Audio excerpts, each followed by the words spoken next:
Kadamba rice करायचा आहे बिना कांदा लसूण. कोणतंही तांदूळ चालतं. तर आता मी इथं घरात आहेत म्हणून आता इंद्रायणी तांदूळ घेतलेत, हे 1 वाटी. आता ह्याचा कदंबा प्रसादच करायचा आहे म्हटल्यावर प्रसादाला काय कुणी कुठलंही कसंही तांदूळ देतं, घरचं देतं, राशनचं देतं, त्यामुळे सगळे तांदूळ मिक्सच असतात.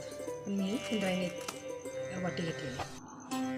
तांदूळ ज्या वाटीने घेतले ह्या वाट्या 5 वाटी पाणी घ्यायचं.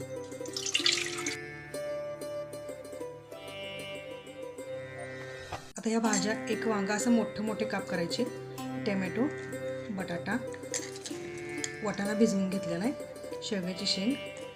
आता हे पाणी उकळल्यावरती 4 कप पाणी ठेवले, ते उकळत्या पाण्यात हे टाकायचं.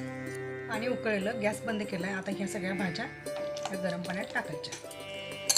1 चमचा तेल तापायला ठेवले. आता ह्यात हरभरा डाळ 1 चमचा घातली. त्याचबरोबर दालचिनीचे 2-3 तुकडे टाकले. काळी मिरी 10 ते 12 काळी मिरी, धने 1 चमचा आणि ही मेथी अर्धा चमचा. आता त्यात उडीद डाळ 1 चमचा टाकायची. ओलं खोबरं, आता हे काही मिक्सरला बारीक करायचं त्यामुळे मोठं असेल तर चालतं. कढीपत्ते 4-5 पाने वासासाठी. आणि हे भाजत आलं की मग वाळल्या 4 मिरच्या टाकायच्या. बेडगी मिरची चालते किंवा आपली साधी मिरची चालते.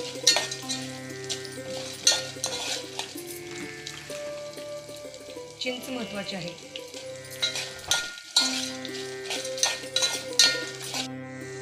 आता हे सगळे मसाले भाजलेत. आता शेवटी हळद टाकायची, थोडीशी हिंग टाकायची. आता हे मिक्सरमधून काढून द्यायचं बारीक करून. दाखवते मी तुम्हाला मिक्सरमध्ये लावल्यावर. मगाशी आपण 1 चमचा तेल टाकून जे हे आपलं खोबरं हे ते सगळं आपण भाजून घेतलेलं, त्याचं हे बारीक मिश्रण असं करून घेतलं. हे आता हे मिश्रण सगळं त्या भाज्यात, उकळत्या भाज्यात टाकायचं सगळं.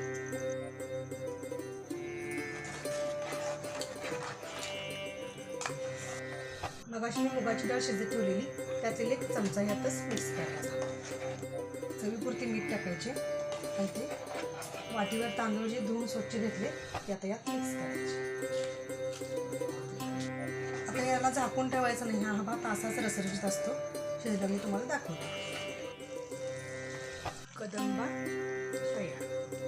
सर्विंग प्लेटमध्ये काढूया. कदंबा रेसिपी तयार.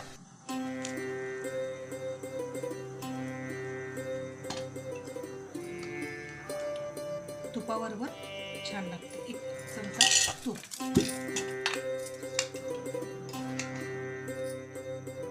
तुपाची धार.